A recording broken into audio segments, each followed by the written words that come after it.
People. Where do they get their strength from? To be the first, unbreakable, outstanding, bright, to rise after falls, give life, shine out and empower others.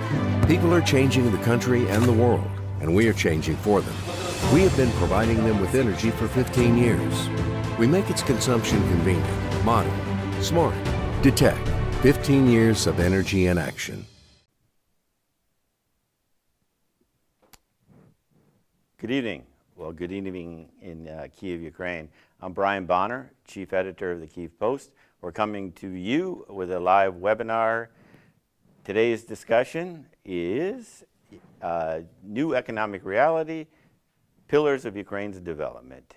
Today, we are coming out of lockdown now, May 27th. We can do more and more things. It's easier to list what we can't do. We still don't know about international travel. We still don't know, we can't sit inside a restaurant. Still, it's discouraged to work in the office, so there's still a lot of remote working. But we're seeing the signs of economic activity start again, and the world is going to a different dimension, which we fully don't understand because, well, part of the world thinks it's out of the first wave of the coronavirus. Other parts of the world are still in it, and we're still understanding the complexities, the dynamics of what's going to change, and especially what that's going to mean for Ukraine. So with us are four very smart people to help us with that. I'll start with Alexa Chapivsky, who is an advisor to Ukraine's economy minister, Ihor Petrashko. But she's been so much more, and I've known Alexa for many years. She is the executive director of Ukraine House Davos for the last 3 years. She's with Aspen Institute, and many other things, including a former journalist.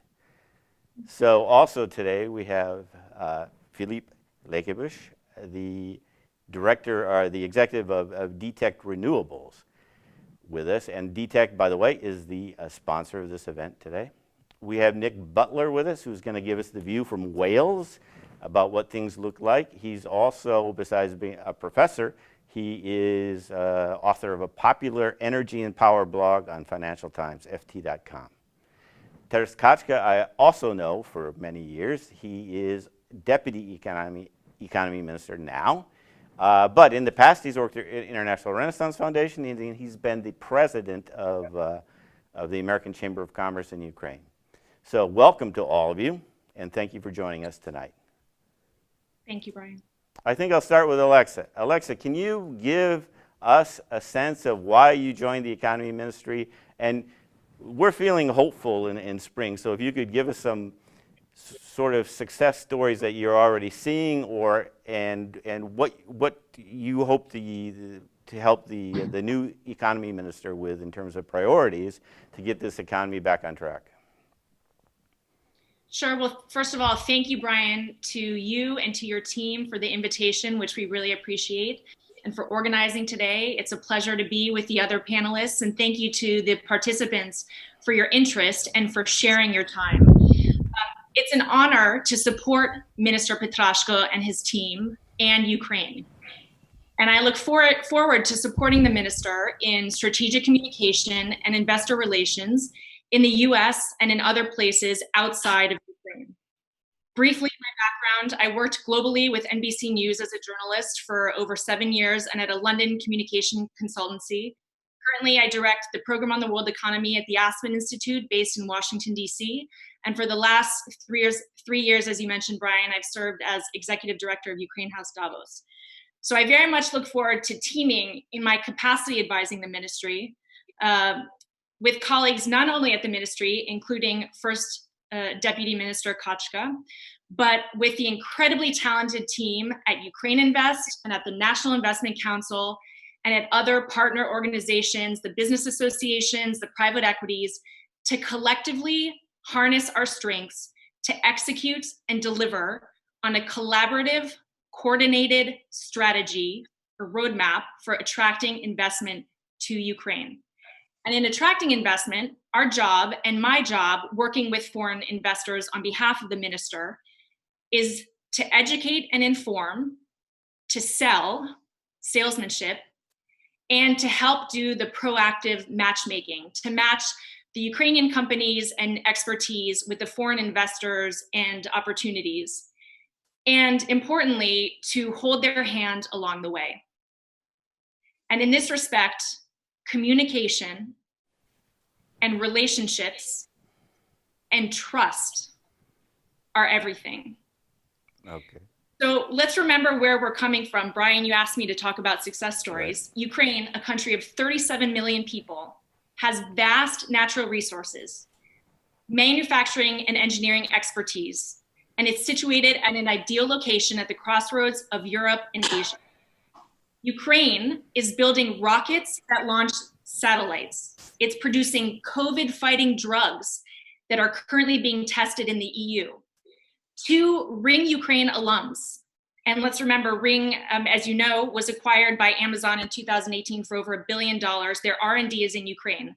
2 Ring Ukraine alums who were accepted to the world's most prestigious startup accelerator. They've developed a tracking tool for people in contact with COVID patients. In 2019, last year, Ukraine had 2 unicorns, Grammarly and GitLab, and also a soonicorn, as they call it, a soon-to-be unicorn called People.ai. Grammarly, by the way, the Ukrainian company, is currently investing in a US startup. It's its first investment in another company. I mentioned Ring's R&D, but the likes of Google, Oracle, Boeing, Ericsson, Siemens, Snapchat, they are all also located in Ukraine. So Ukraine is not only #1 in software and engineering in Central and Eastern Europe, but they really have a wealth of high quality startup talent. And in fact, in the most recent Forbes 30 under 30, in the tech category, 2 of the 30 startups featured were Ukrainian. 2 of the 30 startups featured in the Forbes 30 under 30 tech category were Ukrainian. That's 7%. And this tradition goes back, Brian, as you know. Ukrainians invented the helicopter. They built the largest airplane in the world, the Antonov Mria. The founders of WhatsApp and PayPal, they were born in Kiev. So all of this, Brian, just to demonstrate that this tradition of innovation, of ingenuity, is deeply ingrained in Ukraine's DNA. So what does this talent and what do these resources mean for today and for the post-COVID world? And I'll refer to that famous adage, when business as usual is not possible, it's the perfect time to reframe the new normal. By focusing on its long-term strengths, Ukraine could benefit. And these strengths include, as I mentioned, tech and innovation, IT outsourcing and IT solutions, global scale food production, and substantial engineering and manufacturing experience. So these strengths, coupled with highly skilled workforce, low costs, and exchange rate stability, have improved the conditions for foreign trade and investment. More recently, I should mention, the minister has highlighted two newer priorities: IT innovation clusters in Ukraine to produce innovative, world-leading products, and irrigation in Ukraine's south. Currently, only 300,000 hectares are irrigated compared to 2.5 million hectares during the Soviet Union. That last figure, of course, includes Crimea. And concurrently going forward, Ukrainian diplomats are going to be heavily invested and involved in the promotion of Ukrainian exports from their positions in embassies around the globe. So on that note, I also think it's important to mention, Brian, in the World Bank's most recent Doing Business report, the Doing Business 2020 report, Ukraine jumped 7 spots from the prior year to number 64.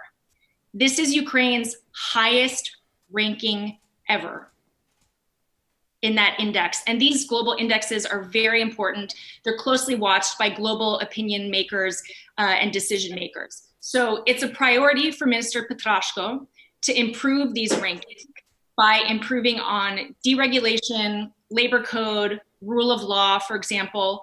And of course, finally, right now during COVID, the minister is focused on the pandemic and how to help businesses and those who are unemployed.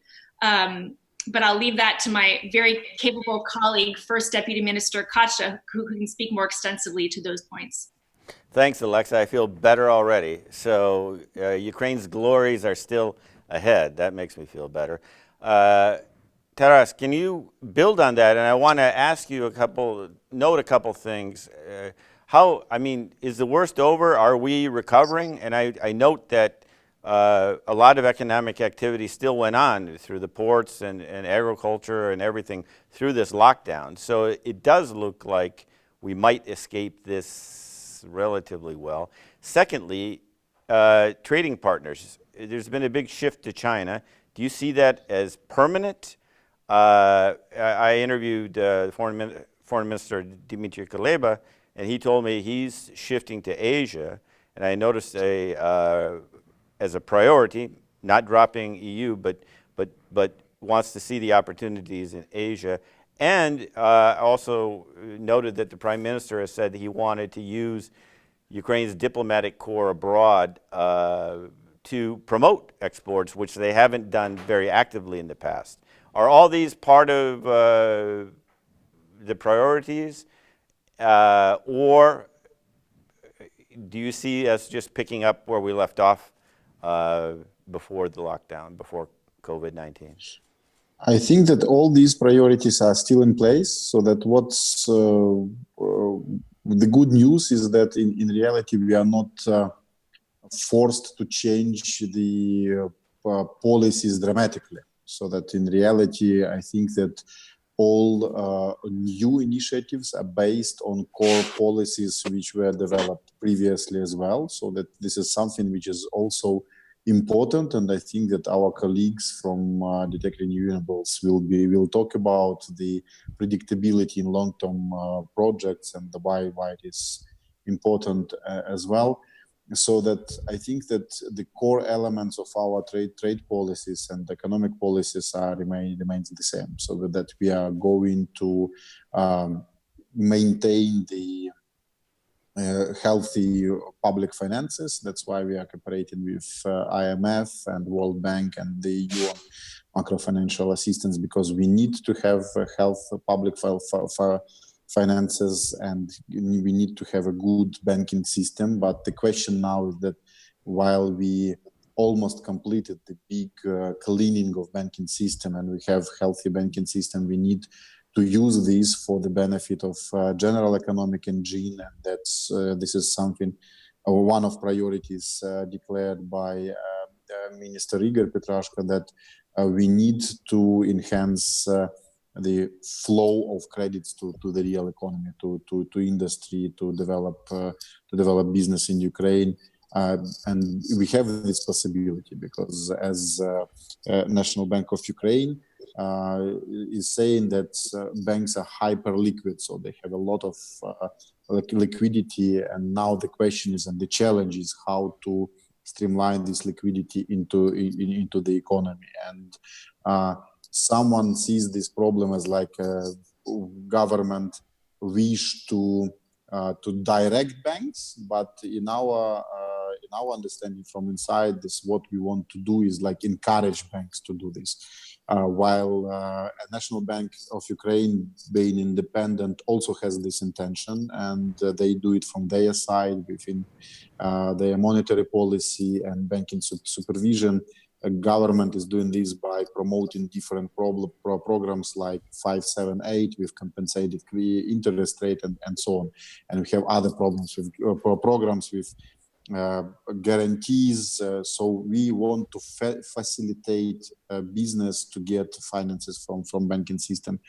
And this policy should be based on long-term priority on maintaining stability and health of microfinance. The same with trade policy. We are open economy, and despite some global disbalances in international trade, we manage to benefit from our openness.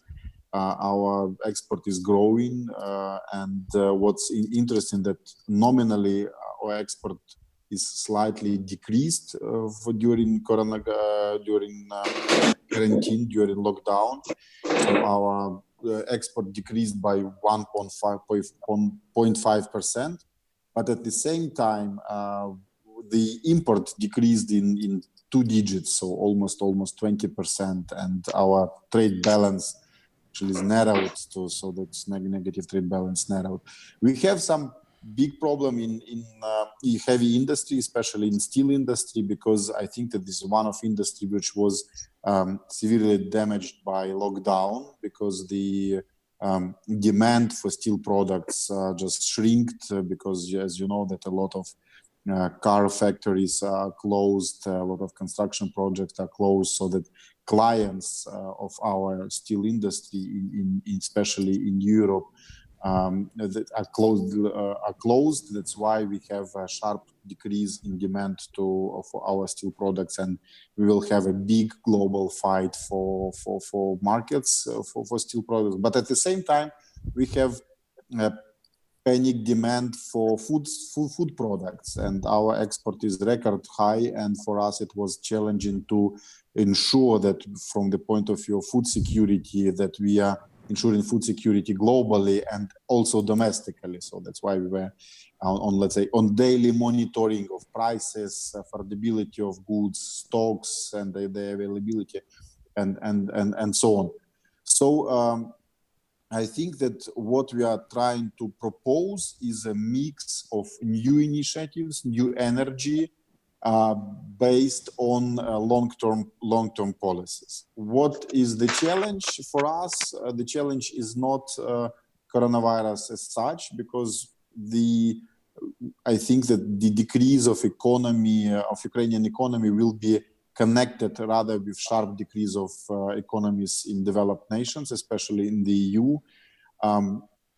And I think that National Bank of Ukraine is saying that we are rather on stable basis, so that will be the decrease -5 or -6 or 7, but not 2 digits, the decrease of GDP. But the challenge for us is connected with number of, let's say, economic disbalances, what we have. So in international trade, we have negative trade balance, and we have relatively low level of tariff. And we need to balance it somehow with other states which are trying to protect their markets. And we are trying also to maintain respect to international trade rules by developed nations. And as you know, the US is trying to challenge the stability of our WTO, and we are trying to be involved in this and saving the WTO and modify it as well. The next big thing is, of course, the increase of trust to Ukrainian economy. As you know, that Ukraine was treated as in the category of most risky states, and according to country risks, we managed to increase it, so we jumped from one basket to another basket to step higher, so with lower risks, but it's still not enough. And here we have a big problems connected with the period of different, let's say, problems on corporate level with trust to particular companies, with their commercial risks, commercial problems, and so on and so forth. So I think that we have no other option than to maintain this boring, long-term cleaning of all of, let's say, previous mistakes. And sometimes it requires a lot of, let's say, tough and difficult discussions between different branches of economy or between government and particular businesses.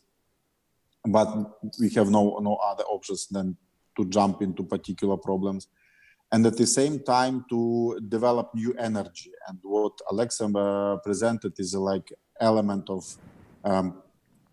promoting new energy in Ukrainian economy. And I think that especially in IT, we have this new energy. And with this mix, if this mix will be good and we will manage to do in all these directions, then I think that the developments in Ukrainian economy will be positive despite all challenges connected with coronavirus, and directly or indirectly. Thank you. Okay, thanks, Taras. I want to stay in Ukraine. I'll go with Philippe of DTech Renewables. Can I ask you, what's the latest? I mean, everybody's been watching this 9-month drama. This Ukraine's government, to encourage the development of renewables, promised a high guaranteed price, which it says now it can no longer afford. We hear that the Prime Minister convened a meeting on this subject yesterday. Can you tell us why resolving this issue is so important and why it's taking so long? It should take. Okay, sorry. There. Okay, I understand. So maybe before we jump into this topic, because we are talking about Ukraine as a prime investment destination, I think this is also a message which we want to give to the outside world. So I think first we have to look at where we are coming from, and I can proudly say that renewables in Ukraine has been a tremendous success story so far for the country, because last year only we have tripled the capacity in renewables. So end of 2018, we had approximately 2 gigawatt of renewables installed in the market. Today we are coming close to 6.5, 6.6 gigawatt. So it's a tremendous increase, and it has attracted huge amounts of investments. I could probably say that this has been the prime sector for investment last year. We are talking here about investments approaching foreign direct investments into the country, approaching very quickly $3 billion US dollars. So it has been a tremendous success story for the country.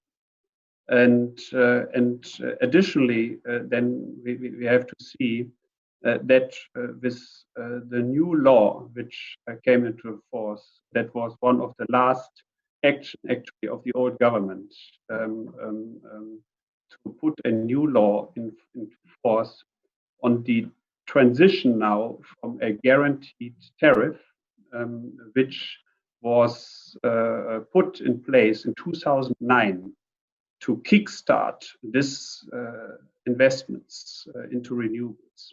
And it's also important to understand it has taken 10 years to build up 2 gigawatts of renewable capacity. 10 years with this law which came into force in 2009.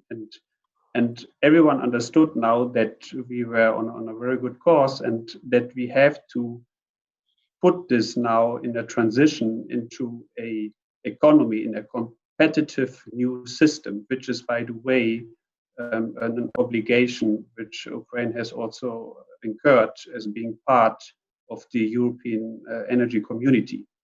And under the rules, all the member states are obliged to transfer the system of a guaranteed feed-in tariff into a competitive system. So by the beginning of this year, it was planned to start the first auctions, and that would have then determined a real price, because there would have been a competitive system then which would determine what are investors willing to quote as price for further capacity additions. So I think this is very important, that we were in this transition phase towards this new system, and we were also in a very good course of market reforms.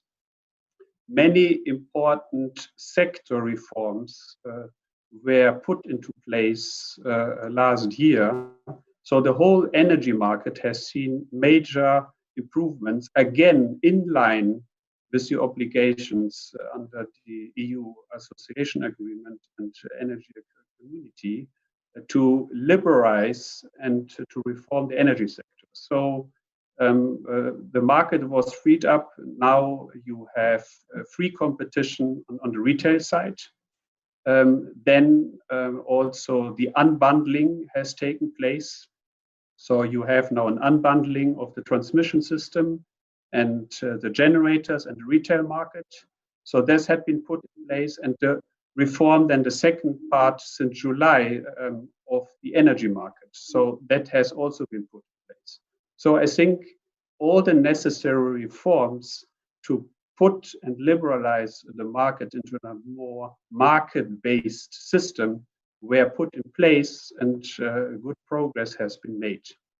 And then I think what has happened and what was not foreseen, that some market intervention has taken place by the current government. And I think this has caused then the disbalances, the dysfunctioning of the market.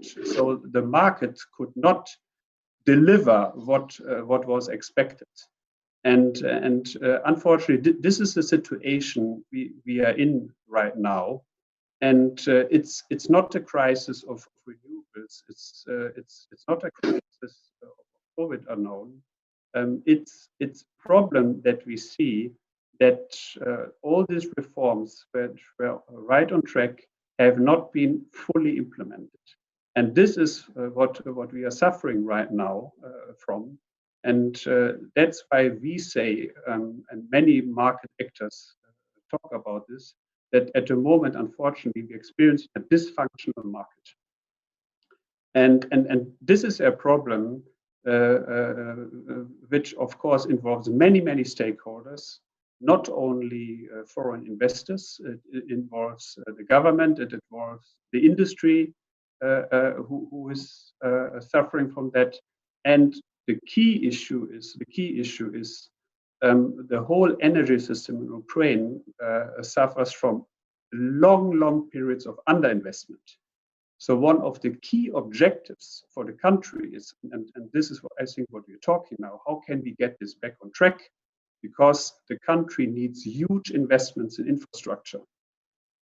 By the way, not only in energy, in many areas. That's also why the government has started now this big rollout of road construction, telecommunication. There are many areas where the country needs to attract huge investments. And I think this is now the second very important message, because infrastructure by definition is long-term investment.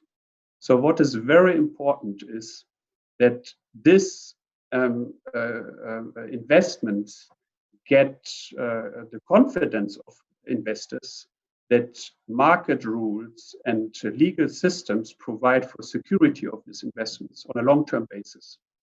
And I think these are the issues which the government now faces to ensure that there is stability, that there is a rule of law and very clear rules how these investments are being protected.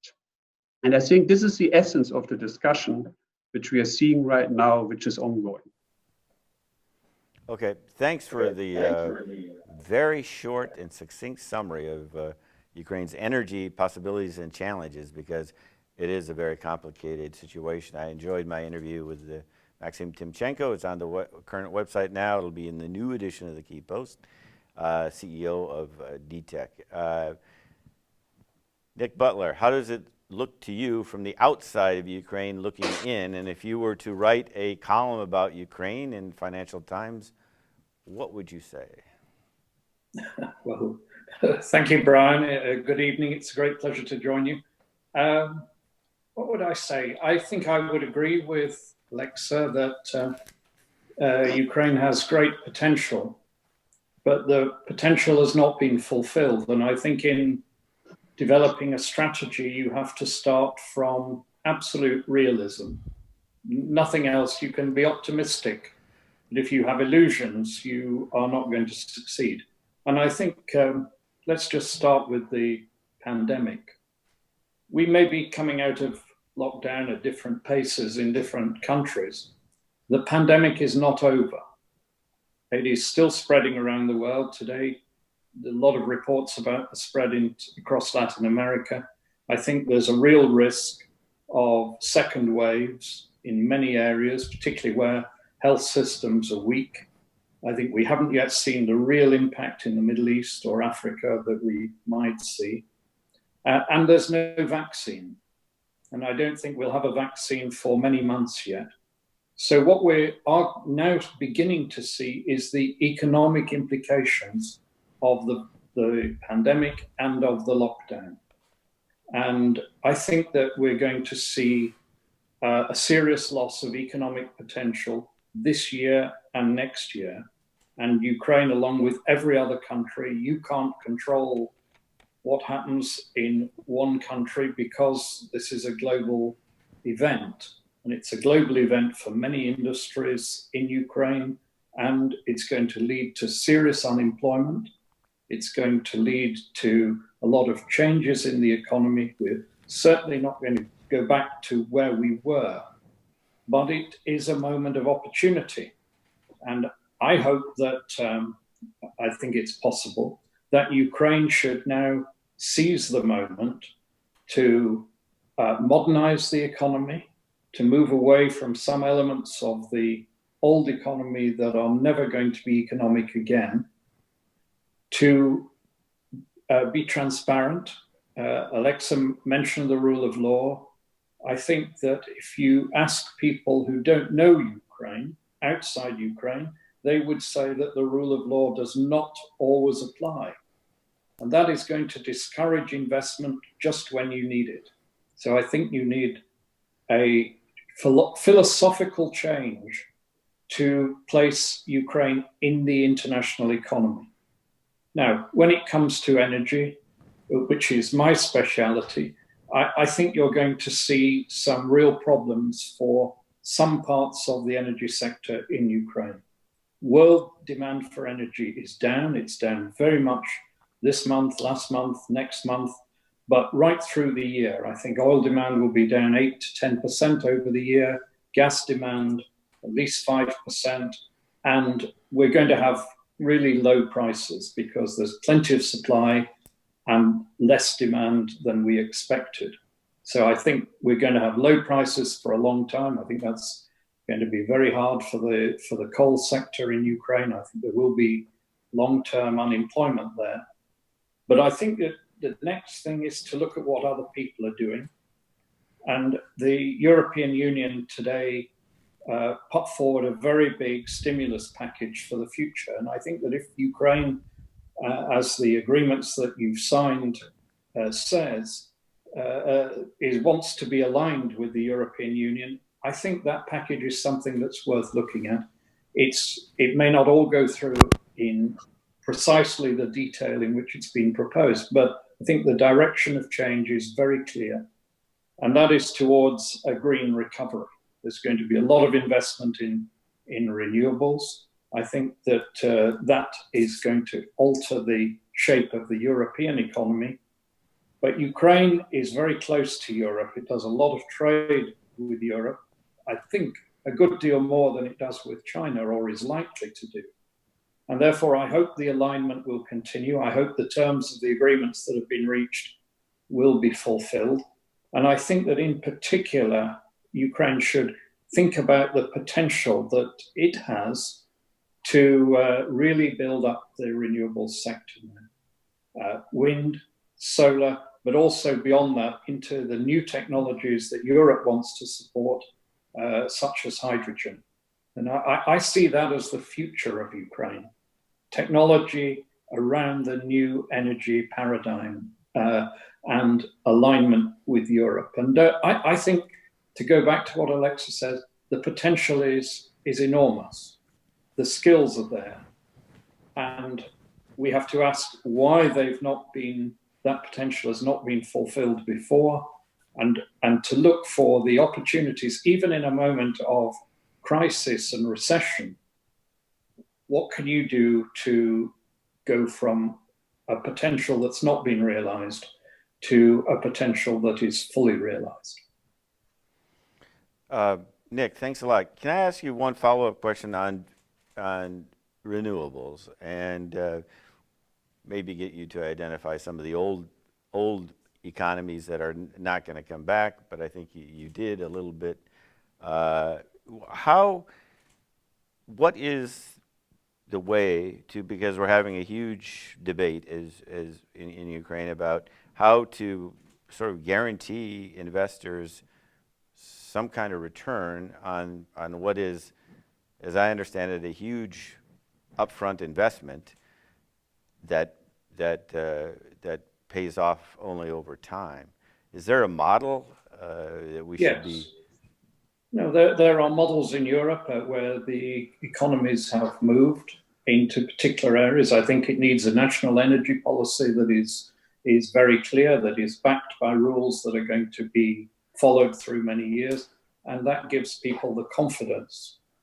I think it's really guaranteeing that sector a particular and growing share of the market, but also incentivizing them to reduce costs. So you don't guarantee returns forever, but you give them the boost to get going and then to make the products totally competitive. And I think that wind and solar are now globally at a point where they don't need much subsidy. What they need is the certainty that the investment is going to find a market. And that is the key thing. But there are models from around the world that a country like Ukraine and many other countries can look at and see what has worked and what might work in your system. Do they all pretty much, or most of them, successful ones, involve some sort of government price guarantee? It's not a price guarantee so much as a market share guarantee. And then it is up to the companies to compete to make their money within that market share. I think that is the best device you can have. I wouldn't just give them guaranteed profits. That's corporate welfare. I don't think it's fair. There's a bit too much of that around in some economies. I think it is giving them clarity that if they are investing into a market where if they're competitive, they will do well. Thanks, Nick. Interesting. If anybody, we're now more than midway through our hour, is going fast, and 23 minutes left. So if the speakers want to jump in, those watching have questions, we're open. I wanted to ask a couple questions for Taras.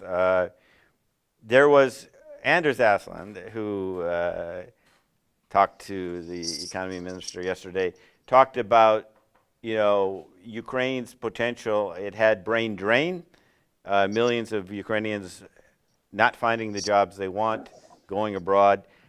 They all had to come back brain gain during at least the lockdown. But how many of those are you going to be able to keep?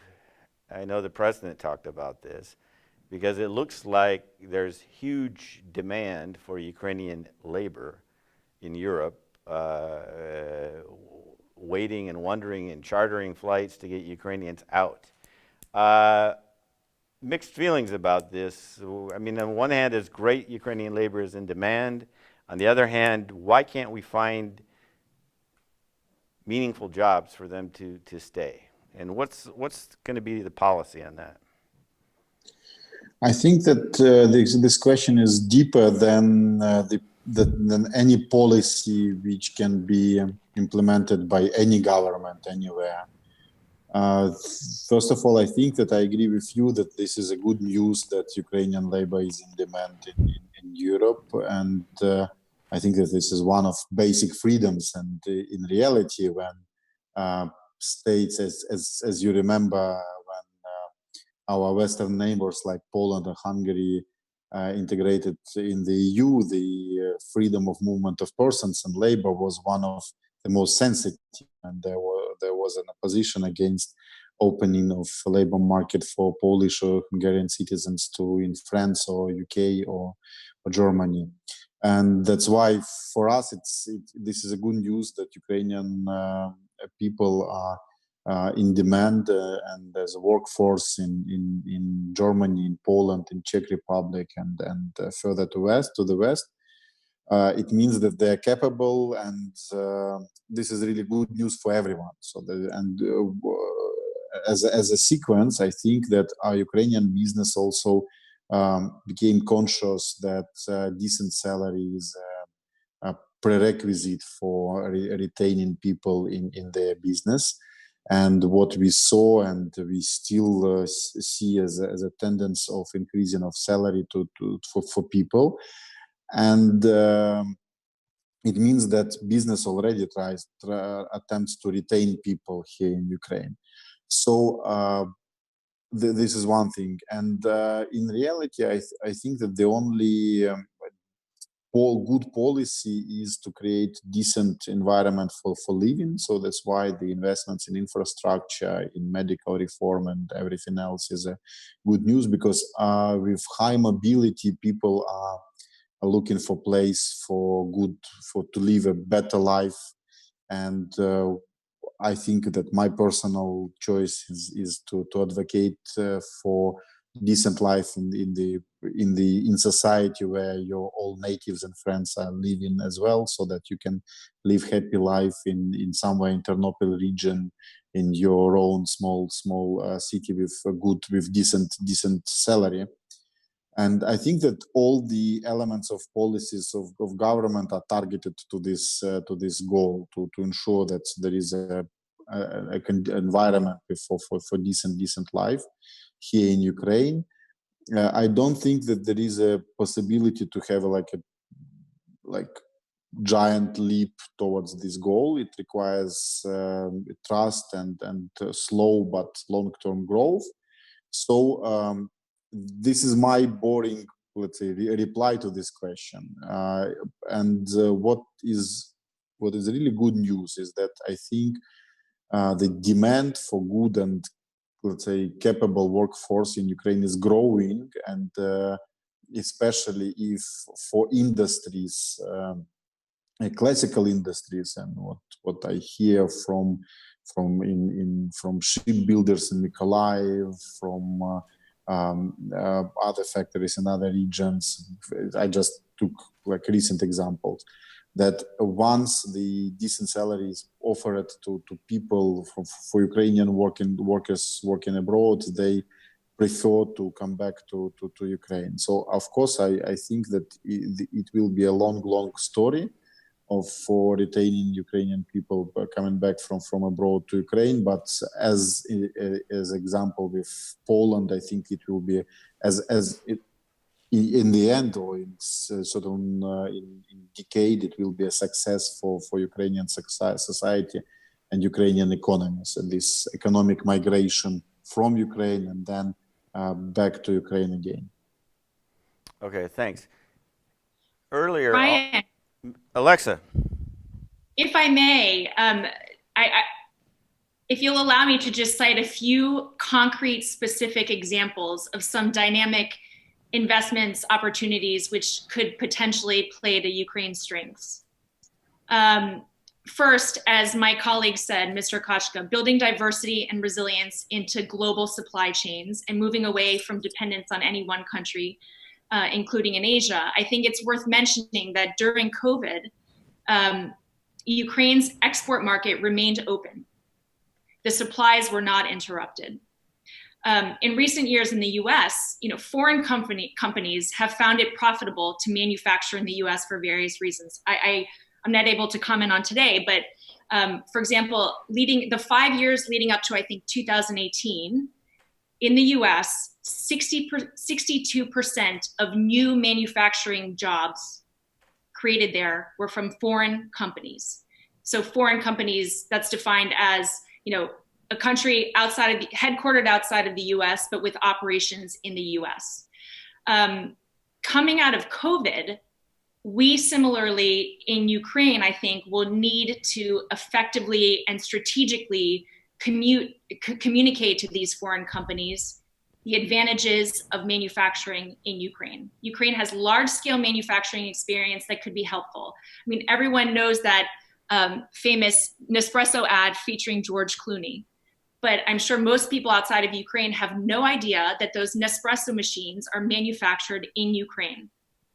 The last time you went skiing or played tennis, I'm sure most people don't realize that their head skis and their head tennis rackets were manufactured in Ukraine. So it's a priority for the minister that Ukraine continue to be a stable, reliable supplier to the West. He's focused on car clusters in Western Ukraine. Ukraine is already producing parts for Jaguar, for Audi, for BMW there. And on that note, in recent weeks, thanks to his leadership, we reached out to a multi-billion-dollar US-based global auto entity to invest into the Ukrainian auto industry and potentially other related sectors. Similarly, we're speaking with a US-based pharma company that's interested in diversifying its supply chain. So that's one. Second, Ukraine is an important source of titanium, for example, and it's a material used in electric vehicles. It's used in smartphones. We have, lithium deposits used in batteries. Bogdan, the Ukrainian bus company manufacturer, it's already making electric buses for France's Blue Bus. It's already producing all electric trucks for a Danish company. And Velta, a titanium company based in Dnipro, holds 2% of the global titanium feedstock market share. And I just learned a couple of weeks ago from USUBC, Velta is a member, that Velta inked a deal to supply $100 million worth in titanium feedstock to a company in North America. Third, food security. As Mr. Kachka mentioned, Ukraine has attracted significant FDI in the food processing industry, including steady investment from Cargill, for example, and Ukraine could help other companies develop cost-effective, resilient food supply chains. And if land privatization moves forward as planned, then even more opportunities could emerge. And finally, e-commerce coming out of COVID. Nova Poshta does logistics and stores the goods for IKEA in Ukraine. And here's a success story. 10 days after IKEA Ukraine opened their website, they decided to temporarily limit their deliveries only to Kyiv in order to maintain their high standards. Why? It was due to over-demand. So Nova Poshta, Ukroposhta, they both do support for Alibaba, for AliExpress in Ukraine. And according to Ukroposhta, last year, Ukraine ranked second in the world by the growth of orders on AliExpress. So again, a lot of potential growth opportunities, building on current strengths, on current success stories. Attracting FDI is a priority for the minister. He looks forward to collectively pushing this as a priority, pushing it forward with his colleagues. Thanks, Alexa. That's a nice hint of where the economy is shifting and will shift continually. I think will continue to shift. Taras, I have a question for you. Alexa's right that exports continued. There was like a early movement to restrict food exports, which seemed very silly because Ukraine produces way more food than it could possibly consume, and that was successful. But I wanted to ask you something about a little bit of a hot issue building up today. Tomorrow there's going to be a protest outside the Cabinet of Ministers by a group of farmers associations who are upset by a proposal to limit fertilizer imports, which is very important input to keep Ukrainian farmers competitive and continue to export what they would do. Who would benefit by an import on fertilizer? Well, it's a monopoly, according to the Anti-Monopoly Committee, held by oligarch Dmitry Firtash. What is happening? What is the proposal that's on the table here?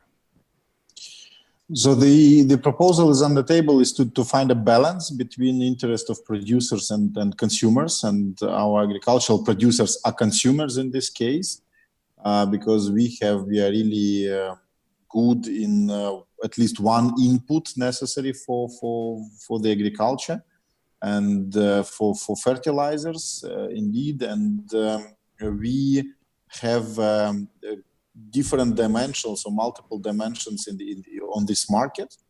First of all, of course, within the markets, our producer is monopolist, and there was a decision of Anti-Monopoly Committee of Ukraine to divide the Ostchem, divide production and trading business, and we support this idea because in reality, independent trading helps ensuring the good arbitrage between domestic fertilizers and imported fertilizers for the benefit of agricultural producers. But at the same time, what we see is the fertilizer business, fertilizer production is becoming a market of at least regional competition between Ukrainian producers, Russian producers, and Kazakh producers, Turkish producers. And we see the, let's say, the good example when the real competition is like beyond national market. That's why in that dimension of, let's say, regional competition, we see necessity to protect Ukrainian producers from damage which was done by increased importation from other states. And therefore, we as a ministry are dealing with a hard choice, or the difficult task, the real challenge on how to balance between the, let's say, situation within domestic market and how to protect our producer from damaging practices of other producers and increased import. So we, as a result, we are in constant consultations between producer and consumers, agricultural companies, and trying to find a proper balance in line with international trade rules and on the basis of national interest to fine-tune the decision we proposed and developed. How much fertilizer do we import now? We import 75% of market of complex fertilizers, so nitrate and so that NP and NPK is imported, and more than almost 40% of fertilizers, of classical fertilizers or based on ammonium, are also imported as well, and the share of import is growing. So this monopolization is like monopolization from point of view of production in Ukraine, but on the market it is balanced, and we are not proposing to block import. We propose to, let's say, stop growth of importation to Ukraine.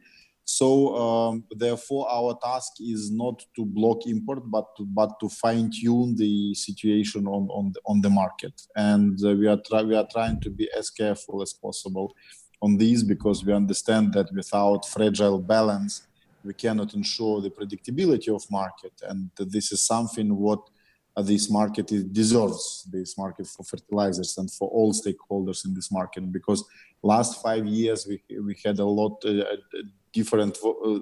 volatilities caused by different reasons, starting from blockages for production and also shortages of products, shifting the importation from one market to another. So last 5 years were quite difficult for both consumers and producers as well. So that's why what we are looking for is not to create another obstacle, but to find a scenario when both producer and consumers and importers as well can be in predictable situation, and to normalize this volatility into the direction which will allow us to stop any interventions. Because as you know, that there were a lot of governmental measures adopted on this market for last 10 years, I think. Okay. My ambition is just to get rid of any of them. So, not going to ban imports. You're only going to freeze them at most. When do you think you'll make a decision? We decided to have maximum 30 days to fine-tune the decision. So, but we will adopt it only when we will understand that there is at least fragile balance between consumers and then producers and importers as well. So that's because what we need most is, let's say, increasing trust between all stakeholders, because figures are secondary to trust, and that's why we are in open consultations, and I spend a lot of my time in maintaining and moderating discussion between all stakeholders. Okay, thanks. We're down to 5 minutes. We had one question related to Nick Butler's comment about rule of law. The question is, where are the smart ideas on improving rule of law, eradicating corporate rating, and protecting investments? I know none of the 4 speakers here are involved in that, but to attract investment, it seems like we have to go back to this issue. No matter who you are, you have to keep that issue on the table, or do you, Alexa? Do you just work around it and assume that we're going to have a long path to rule of law, but it's not going to be crippling towards attracting investment? I think no one would argue with it needs to be resolved as soon as possible. That's good, because I've been hearing that from Yanukovych to Poroshenko to now. So I hope this is the administration that brings it. But it does seem to me that all of our great efforts will be wasted if we don't put this back in, this into place and take this out of the equation. We're down to the last summation. It's a free flow, or whatever you want to say in the closing remarks. If you need a couple question prompts, what would be the thing coming out of this lockdown and with the swirling changes going on in the world economy that you would recommend Ukraine to focus on? But let's start. Philippe, would you care to, or who wants to go first? Yeah, so thanks, maybe if you allow me. So I think the key is today the EU has announced their recovery plan. And I think in many aspects this could be a blueprint also for Ukraine. Why do I say that? Because we see that COVID actually accelerates transformation of whole industries. And that's what's happening. I give you a quick examples.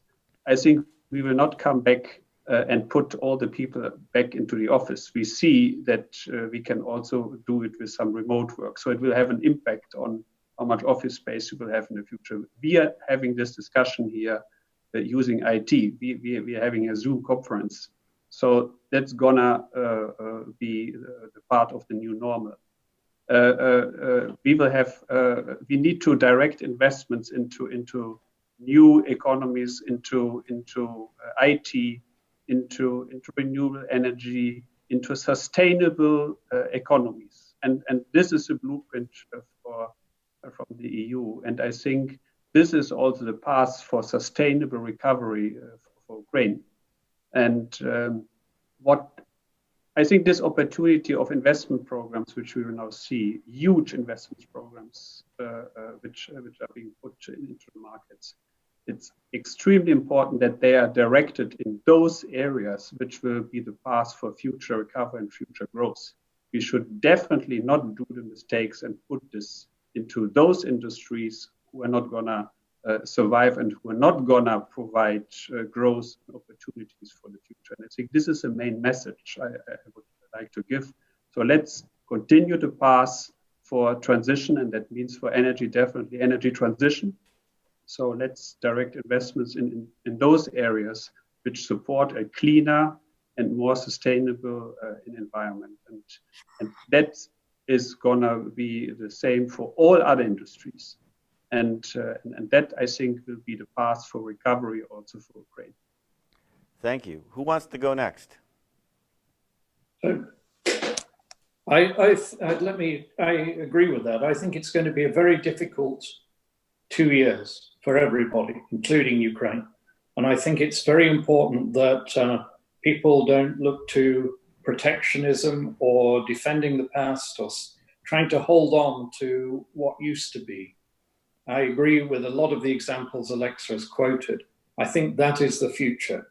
More technology, products and services that are based on knowledge rather than low wages. I think that is the mindset that I would recommend to Ukraine and to anybody else. It's going to be very competitive. I don't think in the end you'll be able to compete just on low wages. That's the big transformation. Okay, thanks, Nick. And the last two will be our government representatives.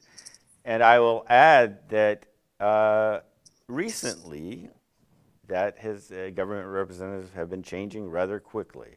So assuming, well, you may be there for 20 years, but if you're not going to be there for a long time, what is the one thing you want to accomplish before you leave?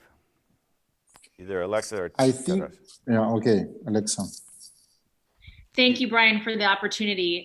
FDI, in my capacity, I'm focused on investor relations, communicating with the international community in the U.S. and places outside of Ukraine. Thank you for this opportunity. I think the main messages I've covered, but I would just like to take the opportunity to say that for the minister, it's a priority for him to have open and transparent dialogue and communication with the investor community.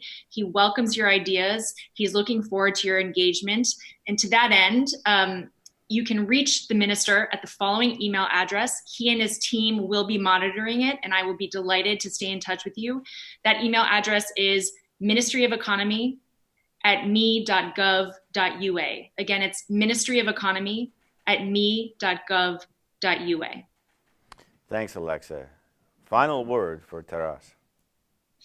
Thank you. I think that the only thing that we can ensure is just continuity of the efforts which have been done previously and to improve them, and daily contact and coordination with business as well. So that's due to the reason, as you say, that the rotation of government officials is quite fast in Ukraine. Therefore, I think that predictability can be ensured not only by being at office for 5, 7, or 10 years. Predictability can be ensured by ensuring good dialogue between government and business, and this dialogue should be done on a daily basis. And this is one of the best success of our shutdown period, when we coordinated the affordability and availability of food products in internal market, domestic market, when we tried. We didn't regulate prices, but we coordinated the prices and price situation, and we had a lot of information, and we understood, and it was like good daily discussion between producers, trade chains, and us on what is the situation, where the obstacles, and so on and so forth. So I think that we will maintain this energy of good coordination between government and business for future as well. And I agree that the next couple of years will be extremely difficult and complex. And I think that this is one of the best lessons learned for last 60 days, that if you want to go through any difficult and complex times, you need to talk to every stakeholders. And this is something what we are offering to all business operating in Ukraine. That's it. That went fast. I want to thank you all for joining us. A lot of great advice here as Ukraine charges ahead into the brave, new, and uncertain world. But we have a lot of strengths to build on. And as the key post pointed out, Ukraine has reopened. It's going to continue to reopen. And let's hope for a swift recovery. I want to thank you all again for coming. And I want to thank DTech for making this conversation happen, and I hope we can do it again. Thank you, Brian. Thank you. Thank you, everyone, for participating.